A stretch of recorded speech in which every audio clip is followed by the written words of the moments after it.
Afternoon, everybody. My name is Mark Peralivas, and that rhymes with For All of Us, and I am the People's Party candidate for the Guelph riding for the October federal election. I hope you vote for me. If you haven't got your tickets yet for the Maxime Bernier interview that's happening in Guelph, I get to interview him. Please get them soon. The link is in the description, and I hope you join us on the 19th. It's next Friday, so 7 o'clock. It'll be lots of fun. So I like to go on the internet and I check Twitter, and this tweet blew me away. I can't believe this. This is incredibly divisive. This is incredibly irresponsible, in my opinion. And Mr. Goodale is not doing his job. And I'm going to show you what I mean.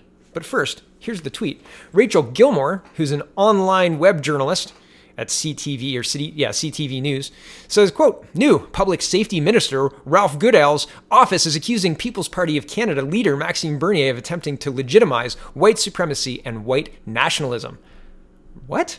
First, I'm going to show you Bernier's response, and he says, I have no lessons to receive from the government that has done more than any other to divide Canadians and undermine the fabric of our society. You Liberals are the haters. You hate Canada, its people, history, and identity. You are trying to destroy it. We will stop you. And here's the article, and I'm going to show you what I mean by I don't think Mr. Goodale is doing his job. I've got a very robust case to make on that front. And the fact that he's using his office's time to attack a political rival for Justin Trudeau seems really, really at odds with what he's supposed to be doing, considering the context of what's happening in Canada currently. What do I mean? Well, I'll show you. CTV News is reporting, and this article is ridiculous, devoid of fact other than the fact that Mr. Goodale is saying that Mr. Bernier is trying to legitimize white supremacy. Other than that, there's nothing factual about this article. It is trash. It is propaganda garbage. Here we go. Public Safety Minister Ralph Goodale's office is accusing People's Party of Canada leader Maxime Bernier of attempting to legitimize white supremacy and white nationalism. The statement comes after Bernier was photographed with people who appear to belong to an alleged hate group on Sunday in Calgary. The men wearing vests adorned with the symbols of the Northern Guard surrounded Bernier with smiles on their faces. Quote, white supremacy and white nationalism undermine the fabric of our society. Carleen Virian, a spokesperson for Goodale, said in a statement provided to CTV News in reaction to the photo. For political leaders to court these views is a terrible mistake. We condemn Mr. Bernier's attempt to legitimize this type of hatred. A spokesperson for the PPC leader, Martin Mass, said Bernier, quote, does not know the people in this picture.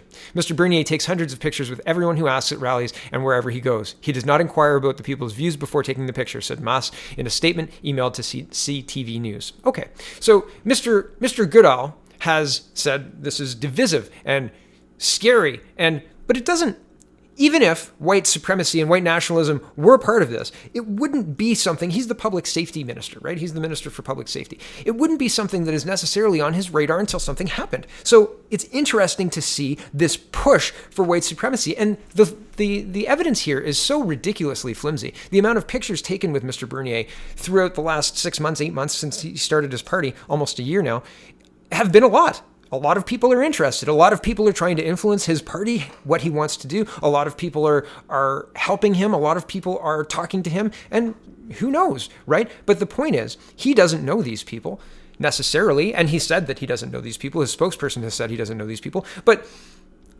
all of that doesn't matter to Goodale or CTV News or to the tone of this newspaper article. Now, I've said that Mr. Goodale is not doing his job, and that's a weighty accusation. What do I mean by that? Well, first, I think we need to look at Ottawa's public health, what they say about fentanyl and carfentinal, because this is a public safety issue, and one that we've been told repeatedly by Mr. Goodale is nothing to worry about. Don't worry about that. It's fine. It's fine.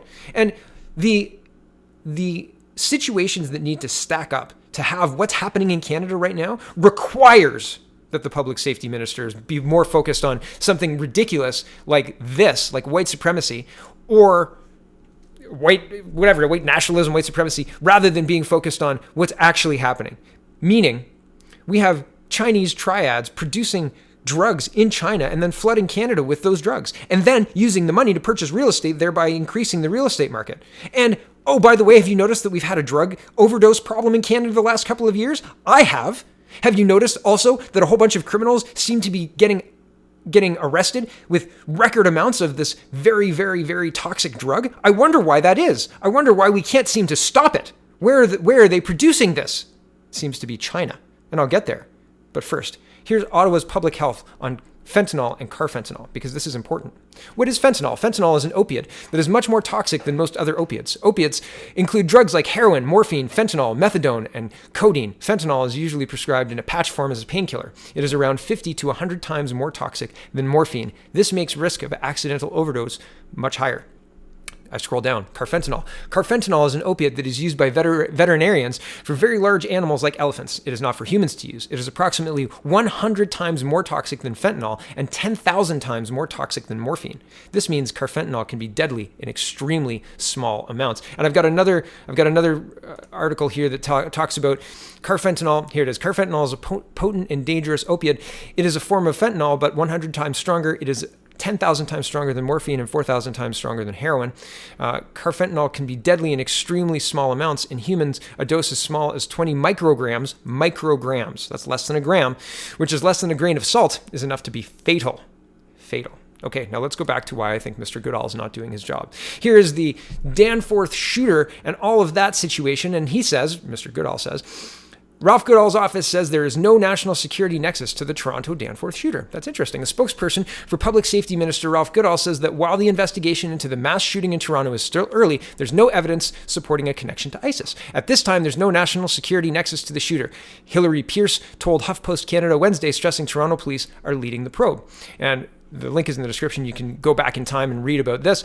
But no national security here. Somebody just went crazy and started shooting people. Oh, except that he's got some connections. Hold on a second. Maybe there's more. This is July 25th, 2018. Older brother of Toronto mass shooter was facing drug and weapons charges, court docs. The older brother of the gunman responsible for one of Toronto's worst mass shootings was facing drug and weapons charges when he went into a coma last year, court records show. After Faisal Hussain was identified as having carried out the Sunday attack that killed 2 and wounded 13, it emerged that his brother had been unconscious in a coma at Sunnybrook Hospital for months. I scroll down. Released on February 21st of that year on $10,000 bail, he was ordered to live in Pickering with his surety, a 33-year-old named Mayim Ansari. At some point between February 2017 and September 2017, February 2017 and September 2017, Fahad suffered a drug overdose and was sent to hospital where he is now in a coma. On September 20th, 2017, Durham Regional Police executed a search warrant at Ansari's address after firefighters noticed a suspicious substance in the basement and alerted police. Police say that they discovered 33 guns and seized 42 kilograms of what was later identified as the deadly street drug carfentanil, believed to be 100 times more potent than fentanyl. That's not national security? And then his brother goes and shoots up the Danforth? Not national security. I scroll down. On Wednesday, the so-called Islamic State claimed responsibility for the Toronto mass shooting, although provided no evidence linking the terrorist group to the Sunday shooting. Toronto Police Chief Mark Saunders said there's no evidence to support these claims, and Public Safety Minister Ralph Goodale said Tuesday that there's currently no known nexus between Hussain and national security. Interesting. Here's another situation. This is Linda Frum, and she says 2 weeks ago, we learned 2 individuals were arrested in Richmond Hill, Ontario for possessing explosives. We now know the FBI is involved. Today, I asked Senator Harder why the Trudeau government continues to say this is a local matter. This was 28th May 2019. And here is an update. Well, here's 2 articles from the Post Millennial. Father and son arrested for explosive devices in Richmond Hill. And then the update, they got bail. Yeah, they got bail. 18-year-old involved in Ontario explosive bust was on the cusp of radicalization. Yeah, but they got bail. No problem. See you guys later. And here's another one. Senator Frum again talking about national security and the strange things that just keep happening in Canada. Here's Senator Frum tweeting, quote, "Do you agree Canadians deserve information about this incident from our public safety minister? Even if it was just an accident, how did such a bad driver get put in charge of a fuel truck at Canada's biggest airport?" Yeah. If you didn't hear about this, don't worry. Almost nobody did. CBC News is reporting, and this is May 10th, incredibly scary Air Canada plane fuel tanker collide at Pearson International Airport.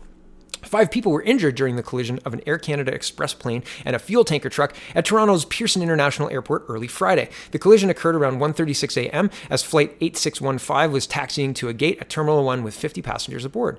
The DHC 8300 was originally headed to Sudbury from Toronto, but turned back to Pearson due to foggy conditions in the northern Ontario city. According to Peel Regional Police Sergeant Bancroft Wright, the tanker truck struck the plane and the driver has been charged with dangerous operation of the vehicle. The plane was pretty much written off, Wright told CBC News. The plane's 2 pilots, flight attendant, and 2 passengers were treated for injuries, according to Wright. So how does that happen? How does somebody who's so careless as to drive into an airplane get get the ability to work at Pearson International Airport, one of the biggest airports in Canada. Here's the Carfentinal sheet. So remember Carfentinal, we're going back to the drugs. This is yet more strange things happen. And I wanted to prep you how Chinese gangs are laundering drug money through Vancouver real estate. Okay, this is happening Canada-wide. I talk about this a lot, but if you never, ever have seen my show before, you need a prepper. So here it is. This is Global News reporting on how the Vancouver method of Chinese syndicates laundering money works. Here we go. Criminal syndicates that control chemical factories in China's booming Guangdong province are shipping narcotics, including fentanyl, to Vancouver, washing the drug sales in British Columbia's casinos and high-priced real estate, and transferring laundered funds back to Chinese factories to repeat this deadly trade cycle, a Global News investigation shows. The flow of narcotics and chemical precursors and rising death counts in Western Canada caused by synthetic opiates is driven by sophisticated organized crime groups known as triads. Okay, so prep, that's how they make the drugs. Here we go. RCMP charges Kingston on youth with terror-related offenses after security probe. Oh, this one's not drugs. Oh, hold on. Maybe it is. This one's not drugs. The next one's drugs. Sorry about that. 20-year-old man also arrested Thursday was later released without charge. This should have gone with the explosives earlier. I apologize. The tabs were just moved around. The RCMP National Security Team has arrested and charged an Ontario youth with a terrorism-related offense by police. The police force said Friday following an investigation in Kingston, Ontario. Police have laid 2 charges against the young person who is accused of knowingly facilitating a terrorist activity and counseling another person to deliver, place, charge, or detonate an explosive or other lethal device against a place of public use with the intent to cause death or serious bodily injury. And here's the drugs. I apologize. This is Net News Ledger, and Greenstone OPP sees 124 kilograms of fentanyl, so not quite as bad as Carfentinal, but still bad. On the 21st of March 2019 at 12:55 p.m., members of the Greenstone Ontario Provincial Police OPP detachment received a report of an eastbound black sports car that had just stolen gas from a Nippon gas station. Police conducted a patrol and observed the vehicle on Highway 11 just north of Windigogan Lake Road, and I got that wrong last time. Maybe I got it right this time. Police conducted a traffic stop on the vehicle on Highway 11, just west of Highway 854 junction. Police arrested 2 male subjects from Mississauga, Ontario. A subsequent search of the vehicle produced 248 grams of purple fentanyl with a street value of $124,000. 19-year-old Mohammed Al-Zarif and 21-year-old MHD Ali Bashir Almani were both charged with the following offenses: theft under $5,000 and possession of a Schedule I controlled substance, fentanyl, for the purpose of trafficking, contrary to Section 5.2 of the Controlled Substances Act. Both accused were held in custody and had a video bail hearing on March 22nd at the Greenstone OPP detachment. And I did an in-depth look at this when it happened, and essentially they both have disappeared into the layer of they had to call up a translator from Toronto to talk to them, thereby delaying their court cases. And I haven't been able to find any information at all, zero, about this since this. So I have zero update. And well, the only update I got was speculation that they would never be heard from again from the original person who was reporting this. So wild, right? Here's Timmins. Timmins sees influx of deadly purple fentanyl.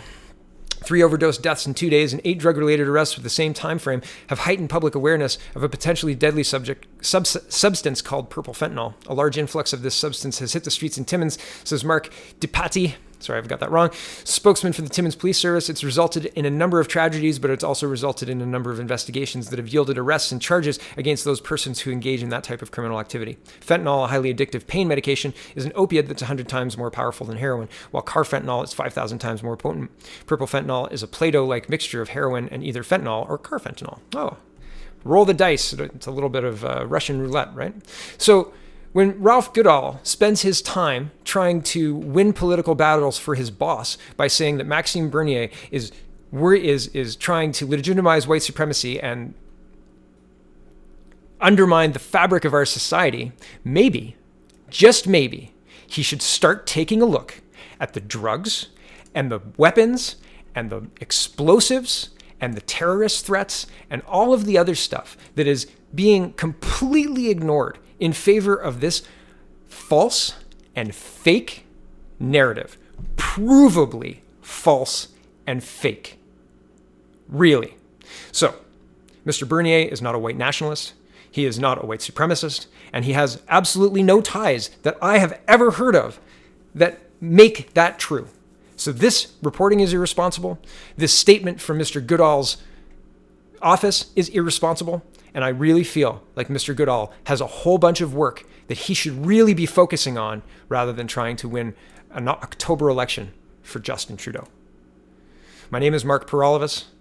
I'm the People's Party candidate for Guelph for the October election. I hope you vote for me. Thanks for watching today.